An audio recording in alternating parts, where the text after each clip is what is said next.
तसव्वुर करें कि एक सर्जन किसी इंसान की हंसली की हड्डी यानी कॉलर बोन के बिल्कुल करीब एक छोटा सा कट लगाता है। हाँ, एक बिल्कुल मामूली सा इंसिजन। बिल्कुल।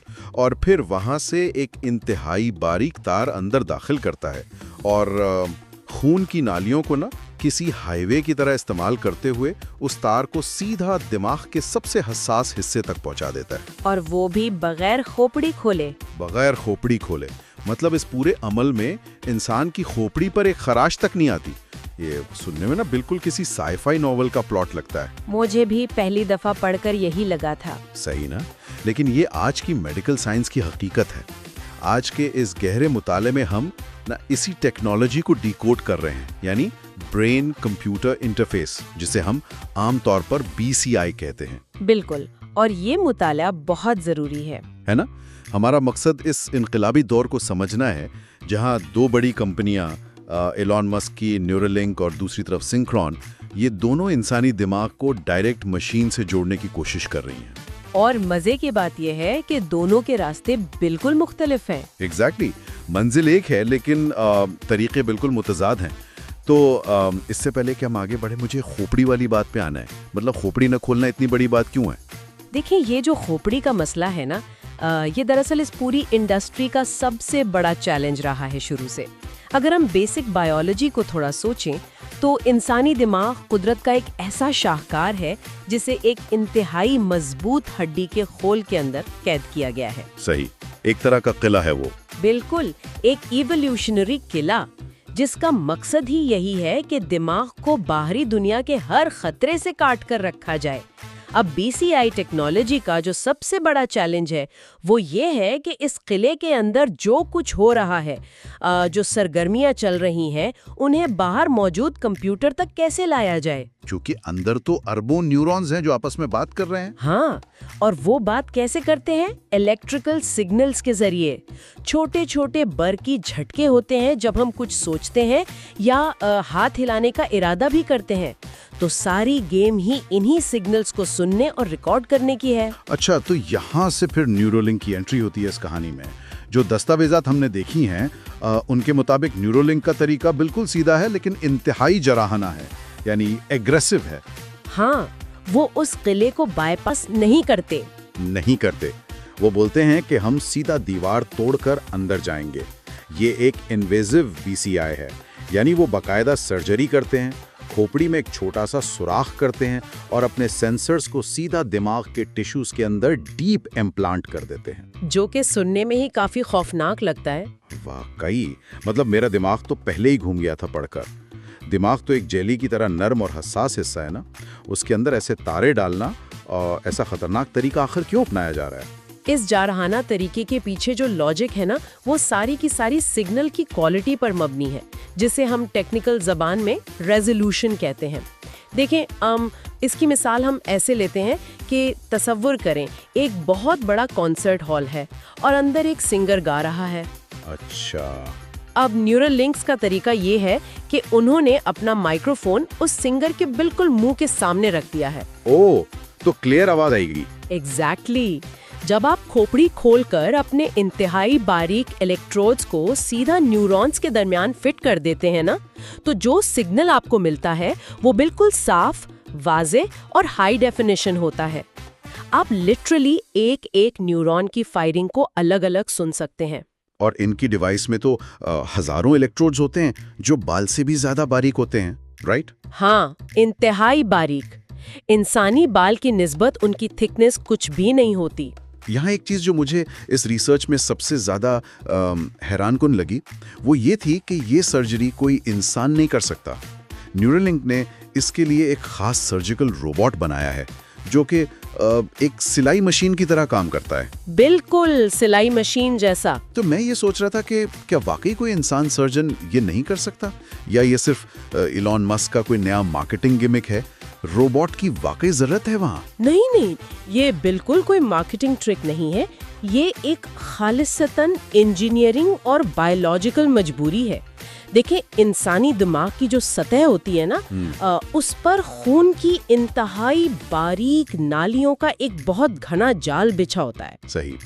अगर सर्जरी के दौरान एक सुई भी गलती से किसी नाली को छू जाए तो दिमाग के अंदर ब्लीडिंग शुरू हो सकती है, जो कि फौरन जानलेवा साबित हो सकती है। एक इंसानी हाथ, चाहे वो दुनिया का माहिर तरीन न्यूरोसर्जनी क्यों ना हो, उसके हाथ में वो बारीक बीनी नहीं हो सकती। बिल्कुल नहीं होती। इंसान के हाथ थोड़े बहुत तो हिलते ही है ना, वो हजारों तारें इन नालियों को बचाते हुए अंदर नहीं डाल सकता। तो वो जो रोबोट है वो बाकायदा कैमरास और सेंसर्स की मदद से पहले दिमाग की सतह का एक 3D मैप बनाता है। ओह वाव! ये जगह होती है ना, वहाँ बिल्कुल कैलकुलेशन के साथ उन तारों को अंदर पुश करता है। ये काम इतनी तेजी और एक्यूरेसी से होता है जो आम इंसान के बस की बात ही नहीं। ये सब सुनने में तो साइंस की एक बहुत बड़ी फतह लगती है, लेकिन यहाँ मुझे एक मसला नजर आ रहा है डॉक्यूमेंट्स में। आपने माइक्रोफोन और सिंगर की मिसाल दी कि आवाज क्लियर आएगी, हाँ, लेकिन दिमाग कोई आम कंसर्ट हॉल तो नहीं है। हमारा जो इम्यून सिस्टम है, यानी जो मुदाफियती निज़ाम है हमारे जिस्म का, वो तो ऐसे ही डिजाइंड है ना कि कोई भी बाहरी चीज जिससे में आए तो वो उस पर हमला कर दे। सही कहा आपने। तो अगर हम दिमाग के अंदर ऐसे हजारों तारे डालकर छोड़ देंगे तो बॉडी चुप थोड़ी बैठेगी। क्या इम्यून सिस्टम उन तारों को एक खतरा समझकर उनको निशाना नहीं बनाएगा? आपने ठीक इस टेक्नोलॉजी की दुखती रग पर हाथ रखा है, और यही वो चीज है जो न्यूरलिंक जैसी इन्वेजिव टेक्नोलॉजी के लिए सबसे बड़ा दर्देसर बनी हुई है। मेडिकल की जबान में ना इसको ग्लियल स्कारिंग कहते हैं। Glial scarring? ये क्या होता है? देखिए, जब भी दिमाग के टिश्यू में कोई चीज, कोई सुई या तार डाली जाती है तो दिमाग का इम्यून सिस्टम फौरन मुतहर्रिक हो जाता है। वो उस तार के इर्द गिर्द ना एक हिफाजती तह बनाना शुरू कर देता है। जैसे आम जख्म के ऊपर खुरंद बन जाता है। एग्जैक्टली, बिल्कुल वैसा ही एक स्कार बन जाता है। अब मसला ये है कि वक्त के साथ साथ ये तय इतनी मोटी हो जाती है कि वो इलेक्ट्रोड्स जिन्हें हमने इसलिए लगाया था कि वो न्यूरॉन्स की आवाज सुने, वो बहरे होना शुरू हो जाते हैं। ओ, मतलब उनके और न्यूरॉन्स के दरमियान एक दीवार बन जाती है। हाँ बिल्कुल। उसका नतीजा ये निकलता है कि जो हाई रेजोल्यूशन सिग्नल पहले दिन था, जरूरी नहीं कि वो 6 महीने या 1 साल बाद भी वैसा ही साफ हो। सिग्नल डिग्रेड होना शुरू हो जाता है। इसके अलावा एक और चीज भी तो थी डॉक्यूमेंट्स में। जब हम चलते फिरते हैं या अपना सर झटकते हैं तो हमारा दिमाग भी तो खोपड़ी के अंदर एक फ्लूइड में हिलता है ना? हाँ, सेरिब्रोस्पाइनल फ्लूइड कहते हैं उसे। सही। तो अगर तारे खोपड़ी की हड्डी से जुड़ी हुई हैं और उनका दूसरा सिरा दिमाग के नरम टिश्यू के अंदर है, तो दिमाग के हिलने से अंदर कट नहीं लग जाएगा? तारे चीरे नहीं डाल देंगी अंदर? ये एक बहुत ही वैलिड पॉइंट है। इसी डर के वजह से न्यूरोलिंक ने अपने इलेक्ट्रोड्स को आम मेटालिक तारों की बजाय इंतहाई लचकदार पॉलीमर से बनाया है।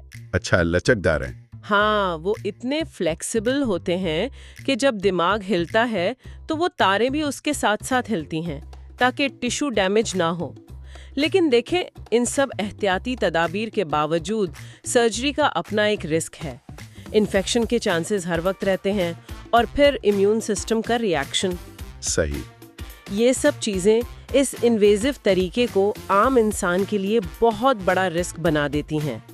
और यहाँ पर ही सीन में दूसरी कंपनी सिंक्रोन की एंट्री होती है, एक बिल्कुल नए और हैरानकुन सलूशन के साथ। और सिंक्रोन का वो सलूशन जिसे हमने शुरू में जिक्र किया था, कॉलरबोन वाला, वो मुझे सच में किसी जादू जैसा लगा। रिसर्च हमें बताती है कि सिंक्रोन ना एक मिनिमली इन्वेजिव अप्रोच पे काम कर रहा है। बिल्कुल। उनका दावा है कि भाई हमें खोपड़ी में सुराख करने की या इस रोबोटिक सिलाई मशीन की कोई ज़रूरत ही नहीं है। वो अपना सेंसर, जिसे उन्होंने स्टेंट रोड का नाम दिया है, उसे सीधा खून की नाली के जरिए दिमाग तक ले जाते हैं। ये सच में रेवोल्यूशनरी है ना? थोड़ा इसकी फिजिक्स और बायोलॉजी को सिंपल करते हैं। खून की नाली से आखिर दिमाग तक कैसे पहुंचा जा सकता है? इसको आसानी से समझने के लिए ना हमें दिल और दिमाग के कनेक्शन को देखना होगा। दिमाग हमारे जिस्म का वो ऑर्गन है जो सबसे ज़्यादा एनर्जी खपाता है, इसलिए उसे खून की बहुत बड़ी सप्लाई चाहिए होती है हर वक्त। अच्छा। अब हमारी गर्दन से जो बड़ी रगें गुजर रही हैं, जिन्हें जगलर वेन्स कहते हैं, वो सीधा दिमाग के अंदर डीप तक जाती हैं। तो सिंक्रोन वालों ने दरअसल कार्डियोलॉजी यानी दिल के इलाज की जो टेक्निक्स है उसको न्यूरोलॉजी के साथ मिला दिया है। ओके, जैसे दिल में स्टेंट डालते हैं। एग्जैक्टली। हार्ट अटैक के मरीजों में स्टेंट डालना एक बहुत कॉमन अमल है, जिसमें एक नली के जरिए छोटी सी जाली दिल तक ले जाकर ब्लॉकेज खोली जाती है।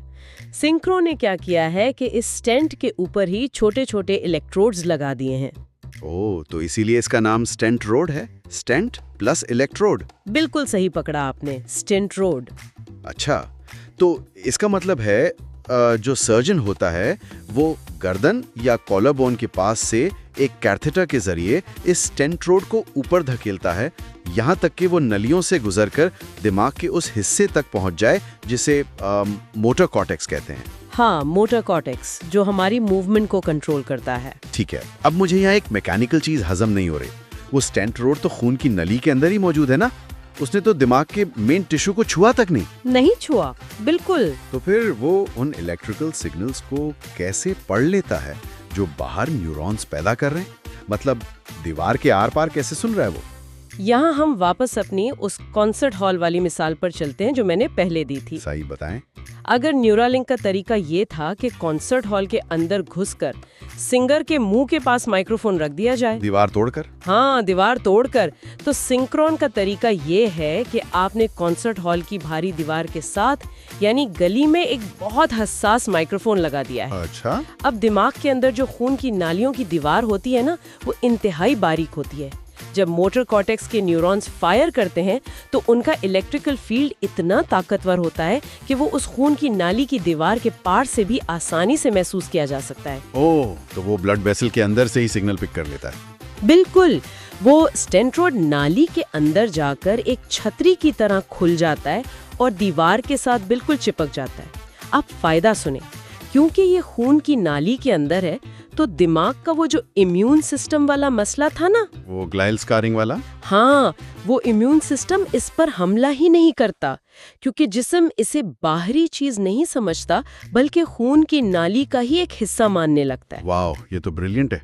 और क्योंकि खोपड़ी तो खोली नहीं गई तो मरीज उस दिन या अगले दिन चल के घर भी जा सकता है। एग्जैक्टली, ये इतना सेफ और रूटीन प्रोसीजर बन चुका है इस वक्त। देखें, इसे मैं इसे ऐसे देखता हूँ जैसे अगर हमें किसी कमरे में लाइट चलानी है, सो न्यूरल लिंक ऐसे है कि भाई हथौड़ा लाओ, दीवार तोड़ो और सीधा नया बल्ब दीवार के अंदर फिट कर दो। सही मिसाल है। जबकि सिंक्रोन का अप्रोच क्या है कि घर में पहले से जो पानी के पाइप बिछे हुए हैं उनके अंदर से एक स्मार्ट वायर गुजारो और बाहर निकाल के कमरे की लाइट ऑन कर दो। दीवार तोड़ने की जरूरत ही नहीं। सही, बिल्कुल ऐसा ही है। लेकिन अब यहाँ पर हम इस डिबेट के सबसे अहम मुकाबले पर आते हैं, जिसे डॉक्यूमेंट क्वालिटी वर्सेस सेफ्टी का नाम देता है। अगर मैं आपकी उस गली वाले माइक्रोफोन वाली मिसाल को आगे बढ़ाऊं, जरूर। गली में खड़े होकर मुझे ये तो शायद समझ आ जाएगा कि हॉल के अंदर रॉक म्यूजिक बज रहा है या क्लासिकल म्यूजिक चल रहा है, शायद ड्रम की बीट भी सुनाई दे जाए, लेकिन क्या मुझे सिंगर के एक एक लफ्ज की समझ आएगी? जाहिर है नहीं आएगी। तो क्या ब्लड वेसल के अंदर से जो सिग्नल मिल रहा है उसकी क्वालिटी इतनी डाउन नहीं हो जाती कि वो फ्यूचर के कॉम्प्लेक्स कामों के लिए किसी इस्तेमाल के काबिल ही ना रहे? देखिए, ये वो वाज़े सवाल है जिस पर न्यूरो साइंटिस्ट आजकल बहुत बहस कर रहे हैं, और मैं कम्प्लीटली अग्री करूंगी। ये एक हकीकत है कि सिंक्रोन की सिग्नल क्वालिटी और बैंडविड्थ न्यूरोलिंक के मुकाबले में काफ़ी कम होती है। सही। वो एक एक न्यूरॉन की आवाज़ अलग से नहीं सुन सकते। वो ना लाखों न्यूरॉन्स के मजमूई शोर यानी एक बैकग्राउंड नॉइज को रिकॉर्ड करते हैं।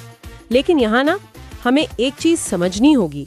असल सवाल ये नहीं है कि क्वालिटी कैसी है, असल सवाल ये है कि हमारा इमीडिएट मकसद क्या है। मकसद से आपका क्या मतलब है? मतलब अगर एक ऐसा मरीज है जो फालिज का शिकार है, वो बोल नहीं सकता, हिल नहीं सकता, अगर उसे सिर्फ स्क्रीन पर माउस का कर्सर दाएं बाएं करना है या सिर्फ येस और नो पर क्लिक करके अपनी ज़रूरत बतानी है, तो ऐसे बेसिक काम के लिए हमें 4K अल्ट्रा HD सिग्नल की ज़रूरत है ही नहीं। अच्छा, मतलब वो कम क्वालिटी वाला सिग्नल भी इनफ है? बिल्कुल, वो बेसिक काम इस लो रेजोल्यूशन सिग्नल से भी बहुत बेहतरीन तरीके से हो रहा है। आप देखें, सिंक्रोन के ह्यूमन ट्रायल्स बहुत हद तक सक्सेसफुल हो चुके हैं। हाँ, मैंने पढ़ा था कि FDA ने इन्हें ब्रेक थ्रू डिवाइस का स्टेटस भी दे दिया है। एग्जैक्टली, और वो इसीलिए दिया है क्योंकि ये टेक्नोलॉजी अभी इस वक्त प्रॉपरली काम कर रही है, प्रैक्टिकली मौजूद है और सबसे बड़ी बात इंतहाई महफूज है। ये तो वाकई गौर करने वाली बात है। हम ना टेक की दुनिया में अक्सर हर चीज़ को बिल्कुल परफेक्ट और बेस्ट बनाने के चक्कर में होते हैं और इस बात को नज़रअंदाज कर देते हैं कि जो चीज़ गुड इनफ है, यानी जो अपना काम निकाल रही है, वो भी तो ज़िंदगी बदल सकती है ना। सही बात है। तो अगर सिंक्रोन पहले ही सर्टिफाइड हल दे रहा है और इंसानों पर इसका असर देख रहा है, तो क्या हम ये कह सकते हैं कि न्यूरालिंक इस रेस में थोड़ा पीछे रह गया है या हार रहा है? मतलब उनकी हाई रेजोल्यूशन की जिद कहीं उन्हें नुकसान तो नहीं पहुंचा रही? नहीं, मैं ऐसे हार या जीत की तरह नहीं देखती। देखें, ये कोई जीरो सम गेम नहीं है कि एक जीतेगा तो दूसरे को हारना ही पड़ेगा। हकीकत ये है कि ये दोनों कंपनियां एक ही फील्ड में हैं, लेकिन इनकी टाइमलाइंस और गोल्स बिल्कुल मुख्तलिफ हैं। थोड़ा वाजे करें इसे। सिंक्रोन का जो फोकस है वो कम्प्लीटली शॉर्ट टर्म या मिड टर्म पर है। वो चाहते हैं कि जो लोग आज इस वक्त बिस्तर पर हैं, जिनकी आवाज़ छिन चुकी है, मूवमेंट ख़त्म हो चुकी है, उन्हें फौरन डिजिटल दुनिया से दोबारा जोड़ा जाए। यानी आज की प्रॉब्लम को आज हल किया जाए। बिल्कुल। दूसरी तरफ न्यूरोलिंक का विजन बहुत लंबा और आगे का है। वो सिर्फ एक माउस का कर्सर नहीं हिलाना चाहते। उनका लॉन्ग टर्म गोल एक ऐसा super fast high bandwidth connection बनाना है जिसके जरिए कल को शायद अंधे लोग देख सकें। ओह, विजुअल कॉर्टेक्स को स्टिमुलेट करके। हाँ, या जिनकी स्पाइनल कोड टूट चुकी है, उस टूटी हुई नस को बाईपास करके उनके जिस्म को सीधा दिमाग से कंट्रोल देकर दोबारा चलाया जा सके। ये तो खैर नेक्स्ट लेवल साइफाई है ना? लेकिन इस किस्म के डीपली कॉम्प्लेक्स कामों के लिए आपको हाई रेजोल्यूशन सिग्नल हर हाल में चाहिए होता है, चाहे उस प्रोसीजर में कितना ही रिस्क क्यों ना हो। तो फ्यूचर में ये दोनों टेक्नोलॉजीज साथ साथ चलेंगी। अच्छा, दोनों को एग्जिस्ट करेंगी। हाँ, जिन पेशेंट्स को सिर्फ बेसिक डिजिटल कम्युनिकेशन चाहिए वो सिंक्रोन जैसा सेफ और आसान तरीका अपनाएंगे, और जिन्हें डीपर कनेक्शन और कॉम्प्लेक्स फिजिकल कंट्रोल चाहिए वो फिर न्यूरालिंक का वो रिस्की इन्वेसिव तरीका ही चूज करेंगे। सही। ये सब कुछ ना मेडिकल साइंस के पॉइंट ऑफ व्यू से तो सच में किसी मोज़े, मिरेकल से कम नहीं लगता। लेकिन डॉक्यूमेंट्स पढ़ते हुए मुझे जो बात सबसे ज़्यादा अजीब लगी वो ये थी कि ये BCI टेक्नोलॉजी आगे चलकर सिर्फ बीमारों तक महदूद नहीं रहेगी। बिल्कुल नहीं, इसका टारगेट मार्केट फ्यूचर में आम इंसान है। और जब हम इसको एक आम सेहतमंद इंसान पर अप्लाई करके देखते हैं ना, तो सच में रोंगटे खड़े हो जाते हैं। मतलब तसव्वुर करें, आज जब हम फोन पे टाइप करते हैं तो क्या होता है? पहले सोच आती है, फिर हाथ हिलती हैं। एग्जैक्टली। हमारा दिमाग सेंटेंस सोचता है, फिर नर्व्स के जरिए सिग्नल हमारी उंगलियों तक जाता है और फिर हम एक एक बटन दबाकर टाइप करते हैं। ये कितना सुस्त और फिजिकली लिमिटिंग अमल है। सही बात है। अगर कल को ये टेक्नोलॉजी आम मिलती है तो हम सिर्फ सोचेंगे कि क्या टाइप करना है और टेक्स्ट सीधा स्क्रीन पर आ जाएगा। ये इंसान और मशीन के दरमियान जो रफ्तार की, जो स्पीड की रुकावट है, उसे तो कंप्लीटली मिटा देगा। देखें, और यही वो पॉइंट है जहां हम इसको सिर्फ एक मेडिकल डिवाइस नहीं कह सकते। ये बाकायदा ह्यूमन एवोल्यूशन यानी इंसानी इर्तका का अगला कदम बन जाती है। वाकई। जब आप सोच की स्पीड पर मशीन्स के साथ बात करना शुरू कर देते हैं ना, तो आपकी जो फिजिकल कंस्ट्रेंट्स हैं, जो जिस्म की हुदूद हैं, वो बेसिकली इररेलेवेंट हो जाती हैं। आपका दिमाग आपकी हड्डियों और गोश्त के खोल से आज़ाद होकर डायरेक्ट इंटरनेट की दुनिया से कनेक्ट हो जाता है, जो कि एक ऐसा ख्याल है जो इंसानी सलाहियतों को कहां से कहां ले जाएगा, इसका तो आज हम शायद अंदाज़ा भी नहीं लगा सकते। इस डीप डाइव से ये तो कम्प्लीटली वाज़े हो गया है कि दिमाग को मशीन से जोड़ने का फेज़ अब प्रैक्टिकली शुरू हो चुका है और बहुत तेज़ी से आगे बढ़ रहा है। बिल्कुल। चाहे वो तरीका दीवार तोड़कर अंदर जाने वाला हो या उन ब्लड वेसल्स के स्मार्ट पाइप से अंदर जाने वाला, दोनों प्रैक्टिकली मौजूद हैं। लेकिन इस बहस को आज ख़त्म करने से पहले एक ऐसा पहलू है जो इन डॉक्यूमेंट्स में इनडायरेक्टली मौजूद था और वो मुझे एक बिल्कुल नए जाविये से सोचने पर मजबूर करा था। अच्छा, वो क्या पहलू है? देखें, हमने अभी तक जितनी भी बात की है, चाहे वो न्यूरोलिंक हो या सिंक्रोन, हम यही डिस्कस कर रहे हैं कि मशीन हमारे दिमाग के सिग्नल को कैसे पढ़ेगी। हाँ, और उसे डिकोड करेगी। यानी इंफॉर्मेशन का बहाव सिर्फ एक तरफ है, दिमाग से निकलकर मशीन की तरफ। लेकिन जरा सोचें, जब ये रास्ता बन ही चुका है तो वो दिन दूर थोड़ी है जब ये पाइप 2 वे बन जाएगी। ओह, आप रिवर्स कम्युनिकेशन की बात कर रहे हैं। एग्जैक्टली। अगर कंप्यूटर दिमाग के सिग्नल्स को पढ़ सकता है तो कल को वो हमारे दिमाग में नए सिग्नल्स लिख भी तो सकेगा ना। जिस दिन मशीन्स और एआई सीधा हमारे मोटर कॉर्टेक्स या सेंसरी एरियाज में डेटा वापस फीड करना शुरू कर देंगी, वो सच में एक स्कैरी थॉट है ना। मतलब जब कोई नया एहसास, कोई तस्वीर या कोई बाहर का ख्याल सीधा हमारे दिमाग में डाउनलोड हो जाएगा, उस वक्त क्या इंसान का अपना दिमाग ये फर्क कर पाएगा कि ये मेरी अपनी असली सोच है या किसी एल्गोरिदम का दिया हुआ सिग्नल? ये एक ऐसा एथिकल सवाल है जिसका जवाब शायद अभी किसी के पास नहीं है। बिल्कुल। जिस दिन इंसान की अपनी सोच और बाहर की टेक्नोलॉजी एक दूसरे में इस तरह घुल मिल जाएंगे कि उनके दरमियान की बाउंड्री ही ना रहे, मुझे लगता है वो दिन इंसानी तारीख का सबसे दिलचस्प और शायद सबसे ज्यादा डरावना दिन होगा। और मेरे ख्याल से यही वो फिक्रिया सवाल है जो हर उस शख्स को सोचना चाहिए जो फ्यूचर में इस टेक्नोलॉजी को अपनाने का सोच रहा है। क्योंकि टेक अब सिर्फ हमारे हाथों में नहीं है, वो बहुत जल्द हमारे वजूद का हिस्सा बनने वाली है।